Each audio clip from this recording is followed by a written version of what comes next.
നമ്മുടെ ബിഗ് ബോസിൻ്റെ ഈ വട്ടത്തെ പ്രമോ കുറച്ച് വെറൈറ്റിയാണ്. നമ്മുടെ പുതിയ പ്രമോ വന്നിട്ടുണ്ട്. കുറച്ച് വെറൈറ്റി ആയിട്ടുള്ള പ്രമോ ആണ്. ബിക്കോസ് ബിഗ് ബോസ് എപ്പോൾ വേണമെങ്കിലും അനൗൺസ് ചെയ്യാം. എവിടെ നിൽക്കുന്നോ അവിടെ നിന്നുകൊണ്ട് ഓപ്പൺ നോമിനേറ്റ് ചെയ്യുക എന്നതാണ് ടാസ്ക്. ആദ്യമായിട്ട് ടാസ്ക് ചെയ്യുന്നത്, അതായത് ബിഗ് ബോസ് അനൗൺസ് ചെയ്തത് ആര്യൻ്റെ പേരാണ്. ആര്യൻ, നിങ്ങൾ ആരെയാണ് 12ാം ആഴ്ചയിലേക്ക് നോമിനേറ്റ് ചെയ്യാൻ പോകുന്നത് എന്ന് ബിഗ് ബോസ് ചോദിക്കുന്നുണ്ട്.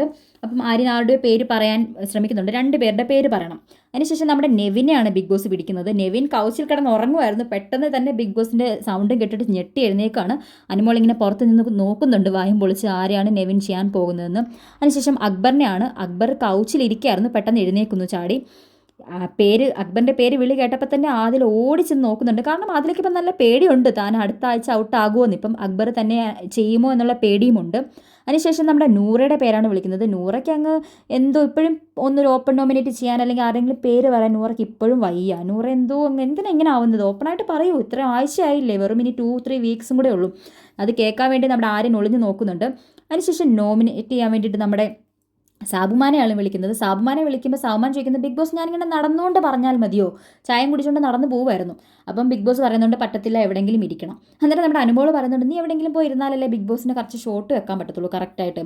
അപ്പം നമ്മുടെ ബിഗ് ബോസ് അനുമോളെ കളിയാക്കുവാണ്.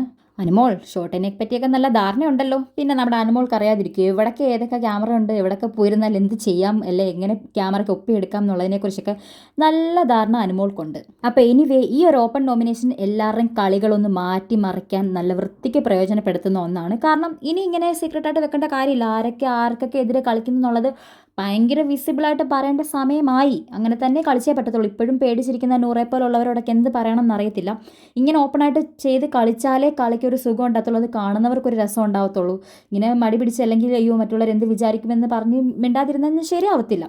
അപ്പോൾ ഇതൊക്കെ ആരൊക്കെ നോമിനേറ്റ് ചെയ്തു എന്നുള്ളതൊക്കെ നമുക്ക് നാളത്തെ എപ്പിസോഡിൽ കാണാം. എല്ലാവരും ഒന്ന് ഷെയർ ചെയ്യുക, സബ്സ്ക്രൈബ് ചെയ്യുക, കമൻറ്റ് ചെയ്യുക, ലൈക്ക് ചെയ്യുക.